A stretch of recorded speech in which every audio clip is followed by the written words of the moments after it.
আসসালামু আলাইকুম। Idioms and phrases.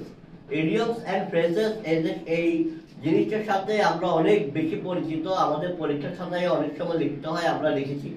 এখন ইডিয়মস এন্ড ফ্রেজেস এই দুটোর মধ্যে পার্থক্যটা আসলে কোন জায়গায়? ইডিয়মস এর সাথে ফ্রেজেস এর পার্থক্যটা কোন জায়গায়?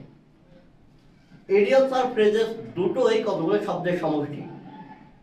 কতগুলো শব্দ মিলে ইডিয়মস হয়, আর ফ্রেজেসে কতগুলো শব্দ মিলে হয়, একাধিক শব্দ মিলে কমপক্ষে দুইটা শব্দ, কমপক্ষে দুইটা ওয়ার্ড মিলে ফ্রেজেস কিংবা ইডিয়মস হয়। পার্থক্যটা হচ্ছে ইডিয়মস যখন কতগুলো শব্দ আপনার দেখে যে অর্থ মনে হয় সেই অর্থটা প্রকাশ না করে সম্পূর্ণ ভিন্ন একটা অর্থ প্রকাশ করবে, সেটাকে বলা হয় ইডিয়মস। অর্থাৎ অর্থাৎ কয়েকটা শব্দ মিলে যদি একটা ভিন্ন অর্থ প্রকাশ করে তখন সেটা হবে ইডিয়মস। যেমন ক্যাটস অ্যান্ড ডগস, এটা দ্বারা মনে হচ্ছে বিড়ালেরা এবং কুকুরেরা, কিন্তু না। এই ক্যাটস অ্যান্ড ডগস এটার অর্থ হচ্ছে মুষলধারে। ব্রেক এ লেগ, এটা দ্বারা বোঝাচ্ছে না যে একটা পা ভেঙে ফেলো, কিন্তু না, এটার অর্থ হচ্ছে যে গুড লাক। আপনি কাউকে গুড লাক বলতে চাচ্ছেন, আপনি চাইলে বলতে পারেন ব্রেক এ লেগ। অর্থাৎ এখানে এই দুটো কতগুলো শব্দ নিয়ে গঠিত হয়েছে, যারা যে অর্থটা দেখে মনে হচ্ছে যে অর্থটা হবে সেই অর্থটা প্রকাশ করছে না, ভিন্ন অর্থ প্রকাশ করছে।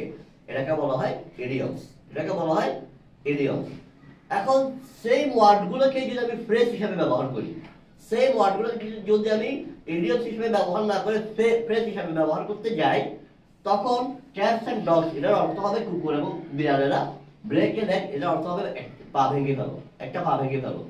অর্থাৎ ফ্রেজ হচ্ছে সেটা যেটা দেখে অর্থ যেটা মনে হবে সেটাই হবে।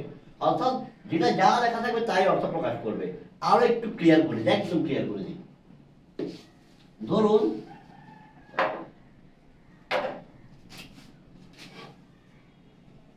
ওয়াজ বোর্ড,